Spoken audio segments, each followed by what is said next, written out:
were on the brink. You were on the brink. You were on the brink. What does the name Betty Crocker mean to you? There's something new and exciting in the Betty Crocker kitchen. Hello, I'm Betty Crocker, and we're your hosts for this Betty Crocker aerobics video. Betty? Yeah, you know what's good for me. Betty Crocker knows what guys want. Potatoes. Come on, Betty. Make my meal.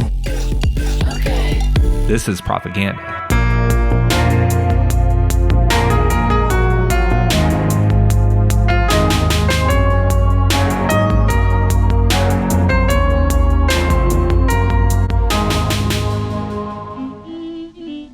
Betty Crocker isn't real. Hopefully you already knew that. I think most people do. But it's wild that by 1945, a woman who did not exist was the second most popular woman in America, behind only Eleanor Roosevelt. She started in the 1920s as a name on a flour bag. She was a marketing contrivance built to solve a problem that the Industrial Revolution had created. People didn't trust factory goods. They were used to buying flour from the local mill, the one whose smokestacks they could see from their front yards, whose employees drank at the same taverns that they did, whose owners they could fight in the streets if the product was bad. A box on a shelf with a clever logo wasn't going to cut it, so you give the box a face, you give it warmth, you give it a name that a focus group determines is friendly and comforting. You give it Betty. Her first illustration was a composite, facial features pulled from several women in the General Mills Home Service Department, stitched together into an every woman. And then, every 20 years or so, they'd redesign her, stoic during the war, warm and maternal after it. In the 60s, she resembles Jackie Kennedy. By the 80s, full-blown professional chic, shoulder pads and all. Every redesign tracking almost perfectly to what we needed women to believe about themselves in the moment. Betty Crocker wasn't a mascot. She was a living brief. And the question driving every single one of those redesigns wasn't, who is the American woman? It was, who do we need her to be right now? To understand how we got to Betty Crocker, and everything that came after her, you have to look back a little further, to a moment when the machinery that would eventually be used to sell women their own liberation was still being assembled.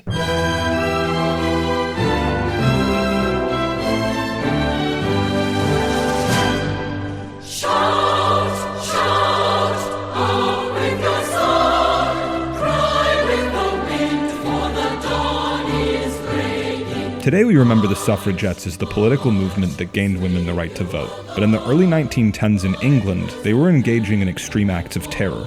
Emmeline Pankhurst and the Women's Social and Political Union had gone through a decade of polite lobbying for the right to vote, and it had gotten them nowhere, so they were trying something new.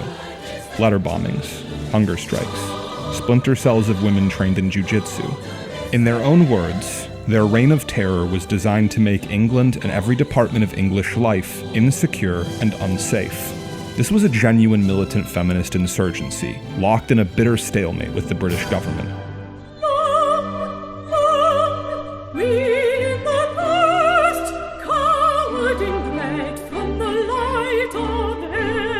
Then Britain declared war on Germany, and almost overnight the deal changed. The government released every imprisoned suffragette. In exchange, the WSPU agreed to halt their militancy and redirect their organizational power toward the war effort. The government even handed Pankhurst £2,000 to help with the campaign. Pankhurst declared, "Fight for your country as you fought for the vote." She led 30,000 women through the streets of London. The march was called Women's Right to Serve. They carried banners encouraging men to enlist. Many wore costumes. One woman dressed herself as a battle-scarred Belgium and walked the entire route barefoot. When the White Feather campaign launched, encouraging women to hand white feathers to any young man they saw in civilian dress, shaming them into service, the suffragettes embraced it. According to Pankhurst's own daughter Sylvia, "We thought we were doing our duty. We thought we were showing that women understood what it meant to sacrifice." Underneath all of it was a calculated bet. If women proved they were patriots, if they showed they would sacrifice for the nation, then the Victorian understanding of gender roles would be upended, and the nation would owe them something. Representation, the vote, agency. In 1918 they got it. Women over 30 could now vote. But the price was steep. The most effective anti-establishment propaganda engine in Britain had become state propaganda. The suffragettes had a strategy, a target, and a measurable ask. They knew what winning looked like, and they achieved it. Yes, women got the vote. The price they paid was becoming instruments of the state.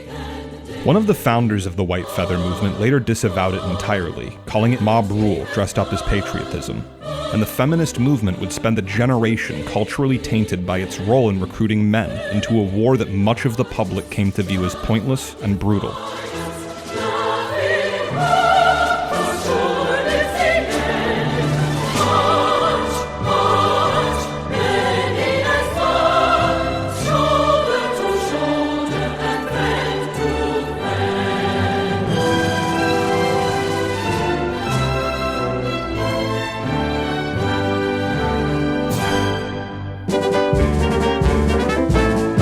Meanwhile, in America, a similar dynamic's playing out, but this time it's with corporations instead of governments, and instead of a political movement, it's a cultural one.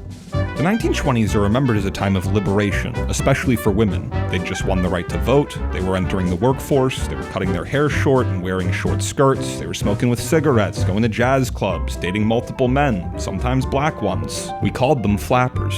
In reality, the flapper subculture was actually pretty small. It was mostly middle-class, young women pushing back on Victorian gender norms. But it loomed enormous in the cultural consciousness. And this is because Madison Avenue is watching very closely. On the other side of World War I, these liberated women, who had their own jobs and lived on their own, had money to spend. And the new consumer economy noticed. The mechanism they deployed was elegant. Tie freedom to consumption. You're free. Free to buy a car, free to wear cosmetics, free to smoke. The flapper becomes the symbol of a modern woman, and the modern woman is defined by what she purchases. Cartoonish, angular, scantily clad flapper drawings became the visual shorthand for the era, a cocktail napkin woman who never had a boss or a bill to pay. The actual flappers, the real, complicated, rebellious young women who started this, were abstracted into an aspiration most women couldn't reach, but they could consume toward it. They could buy the clothes, the cosmetics, the accessories. They could try to become the image. By 1928, 97% of all advertising was aimed at women. The suffragettes got co-opted because they had a concrete goal. The flappers got co-opted for almost the opposite reason. They didn't have a political program. They had a vibe, a set of aesthetic choices that signaled freedom without demanding anything specific from the institutions that controlled it. And a vibe is infinitely easier to extract, package, and sell back to people than an actual political movement is. There's nothing to negotiate with. You just take it. The proliferation of the flapper wasn't rebellion against the system, it was the system's newest iteration. A subculture extracted, amplified, and redeployed to sell products, leaving the genuine counterculture it came from neutralized in the process. What replaced it wasn't freedom, it was the aesthetic of freedom. Infinitely purchasable, but never quite arriving. Then came World War II, and the brief completely flipped. All the day long, where the rain or shine, she's a part of the assembly line. She's making history, working for victory. Rosie, the Riveter, keeps a sharp lookout for Sabbath. Before Rosie the Riveter was a magnet on your fridge, she was a song, then a painting, then a movie. The factories were empty, the men were overseas, and the economy needed labor. So the same machinery that had spent 20 years telling women their highest calling was to look pretty and buy things now had a new assignment. Get women into heavy industrial work. Get them building bombers. Rosie was a small part of a massive effort to shift women's understanding of their own place in society, from homemaking to making tanks and planes. And it worked. By 1944, nearly 20 million women were working, and 6.5 million of them had entered the workforce specifically because of the war. Rosie, Rosie, Rosie, the Riveter, on the assembly line. More and more men are being called into the armed forces. Their jobs must be filled, and filled now. And who can fill them? You women. You're the ones who must fill them, who can give our boys what they need. The war just turned the whole world upside down. Everything changed immediately. From the smallest thing, from the food you put on your table, to your relationship with your own boyfriend. Each morning, Sybil Lewis would wake up before the sun. Just enough time to peek in on her son, still asleep, before the car horn pierced the quiet. A 1937 Ford, headlights cutting through the dark, and packed with women. Some single mothers like her, others barely 19. almost none of them actually from here, and absolutely none of them imagining this is how their lives would turn out. My husband thought it was utterly ridiculous. Women just didn't do what he called factory work. As the sun rose, the dusty road would slowly give way to partially constructed ships dotting the California coastline, then factories belching black smoke. The dirtiest job that anybody can imagine, the only thing I could compare it with would be the coal mines. And that's the way I looked when I come off that job. For 10 hours a day, Sybil operated a gas-powered rivet gun, punching 8-inch rods of steel into the chassis of a B-29 bomber. She made 10 times what she had as a waitress back in Oklahoma. When I got my first paycheck, I had never seen that much money. It was like a whole new world had opened up, and I never went back. I never wanted to go back.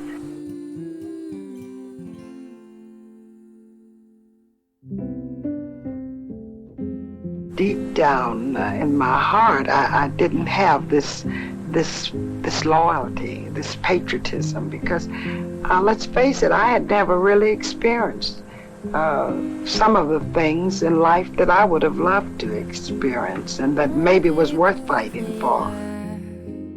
When we remember this moment, we remember the poster, a white woman bicep flexed. We don't remember the hundreds of thousands of black women like Sybil Lewis, who confronted not just exclusionary management, but animosity from their white female coworkers. Women who often threatened to go on strike rather than work in a desegregated factory.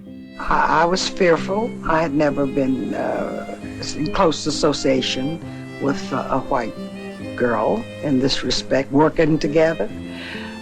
She had never had this experience, and we had to work through our hostilities, plus getting a job done. We had a war to win. We had deadlines to meet. Rosie the Riveter was propaganda, and like all propaganda, it flattened the complexity of the real thing into something easier to deploy. What this did that nothing before it had dared to do was insist openly in art and music and film that women could do what men could do, that they could be strong, that they could be essential, not as consumers or moral guardians, but as workers. And unlike the flapper image, it was pointing at something real. Propaganda was true. And that distinction matters more than it might seem, because it's the difference between an image that collapses when the moment passes and one that proves something that can't be unproven.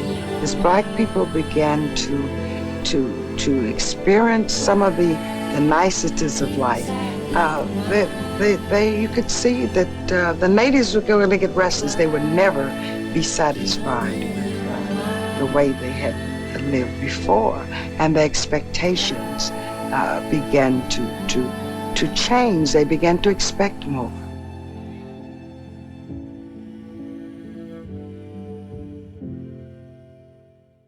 Edith Stoner's husband is in Alaska. She took this job for the duration. How do you like your job, Mrs. Stoner? I love it. How about after the war? Are you going to keep on working? I should say not. When my husband comes back, I'm going to be busy at home. Good for you. The government had always understood women's wartime status as temporary. Empowering them was a means to an end, not a deeply held belief. But for the women who had consumed the art, the music, the stories, it had become one. A few years before that, I would have been afraid with a small child to have ever struck out on my own. But by this time, I knew that I could make a living. But the reason that I knew it is because I had done it already. I had been there. When the war was over, 75% of women wanted to keep their jobs. But as the men returned home from overseas, we not only needed a job market that could accommodate veterans, they also expected that the women they'd been told they were fighting for would be there. Dutiful wives that looked like Betty Grable and not jacked factory workers. People have often asked what I thought about and what I dreamed about when I was overseas, and I can tell you I dreamed about coming home to a beautiful wife and establishing a home and having kids. And it was this dream, this wonderful dream that sustained me and kept me going. There was resentment among the men toward the women that worked there in the steel mill. I think that this was directly related to the question, when the war is over, what will happen to our jobs? In Highland Park, Michigan, 200 women laid off from the Ford plant protested. Their signs read, "Stop discrimination because of sex," and "How come no work for women?" I feel I am as big a war casualty as anyone who was wounded, maimed, crippled during the war. A supervisor at Ford later remembered, "We didn't even allow them in the building. All these women with whom I had become so close, who had worked 7 days a week for years and had been commended so many times by the Navy for the work they were doing." We were so glad to have them home. We didn't want to cause any antagonism, but deep down inside we were fighting a terrific battle because all of a sudden everything's taken out of our hands. The checkbook, oh, you don't know how to balance a checkbook. You've been doing it for 4 years. So Madison Avenue had a project. Female empowerment would be co-opted to reimagine the identity of the American woman.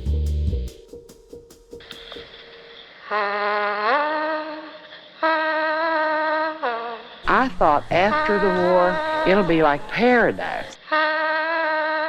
New refrigerators will be made, washing machines, and who knows what else. And we'll be able to buy them. Even I might buy a new car.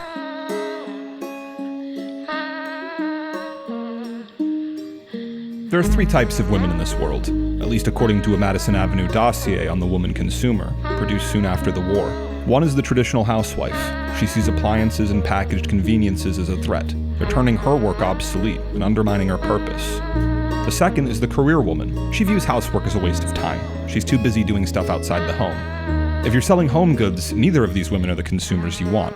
So you define a third segment, the woman that both groups want to be, the modern woman. The modern woman finds fulfillment not in the world of work, but in the careful management of her home, in the selection of the right products, the right meals, the right choices for her family. This is her true power. I'm not just cleaning, I'm creating a safe space for my family. I'm not just cooking, I'm expressing my love through food. I'm not just shopping, I'm making intelligent choices. The mechanism was subtle and devastating.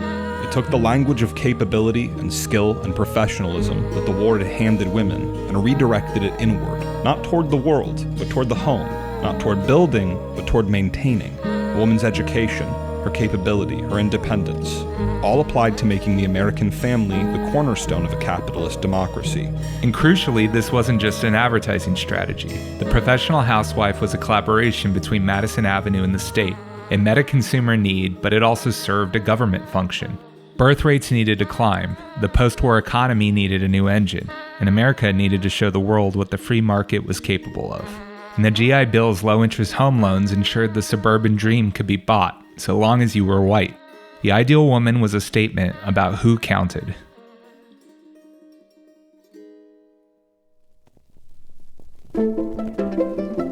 In 1959, this ideology went geopolitical. The Cold War thawed briefly, and both superpowers used the opening to flex. The USSR sent a delegation to New York displaying manufacturing equipment and rocketry advances. At the time, they were genuinely outpacing American industrial output.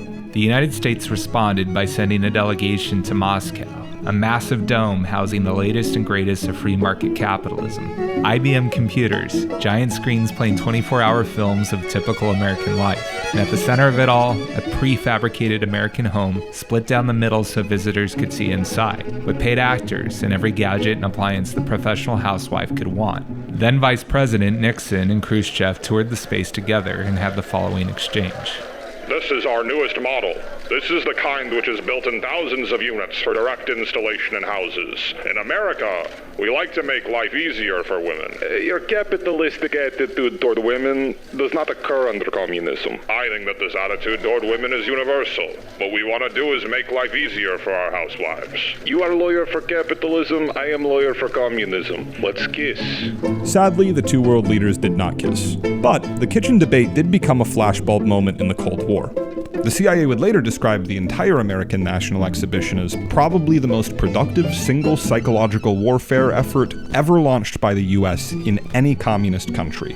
What's easy to miss in the cultural memory of this moment is the actual comparison underneath it.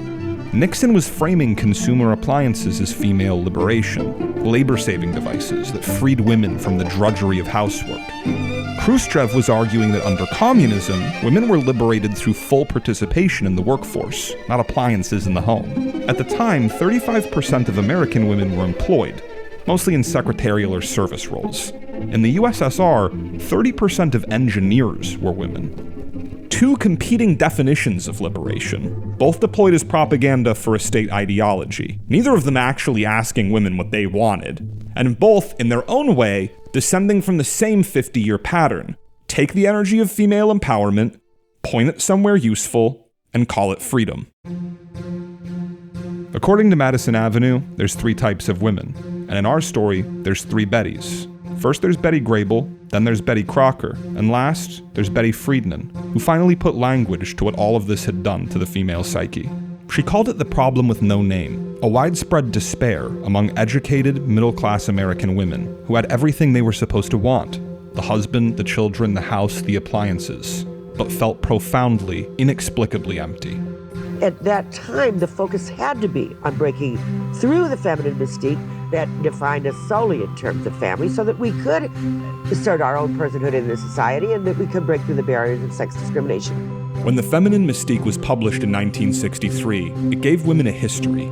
It showed them that what they'd been experiencing wasn't personal failure or individual neurosis. It was systemic. It was the result of 50 years of deliberate, coordinated propaganda that had told them exactly who to be. It showed them it wasn't their identity that was hollow. It was the images they'd been shown. Images that had been discarded without ceremony every time a new crisis demanded that they be reshaped or reimagined. And then something unexpected happened. Second-wave feminism reached into the past and pulled Rosie out of it, recontextualized her, and made her a symbol of not what the government needed women to do, but of what women had proven they could do. The government in Madison Avenue had spent 50 years shattering the image of the American woman.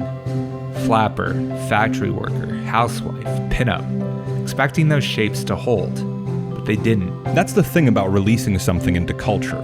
You can aim it, but you can't steer it forever. Once it becomes part of people's lived experience, it belongs to them. It can be reinterpreted, recontextualized, weaponized in ways the creator never intended. The suffragettes had their energy extracted by the state. The flappers had their vibe extracted by the market. But the Rosie image survived both because it was attached to something real. The feminine image, broken apart by decades of competing propaganda, became the raw material for revolution.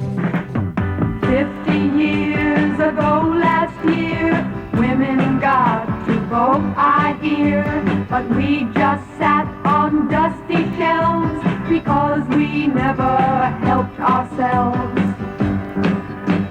Married men can still be free, but a woman, what is she? A servant with no pay for life, just so she can stay a wife. It was like a flash ignition. It would be like lighting a gas furnace, and you just go boom. Rights to have a job, to have respect, not be viewed as a piece of meat. Are you saying that there should be no black professional woman? Are you trying to deny black women the right to be creative, the right to function? Are you a feminist? Yes.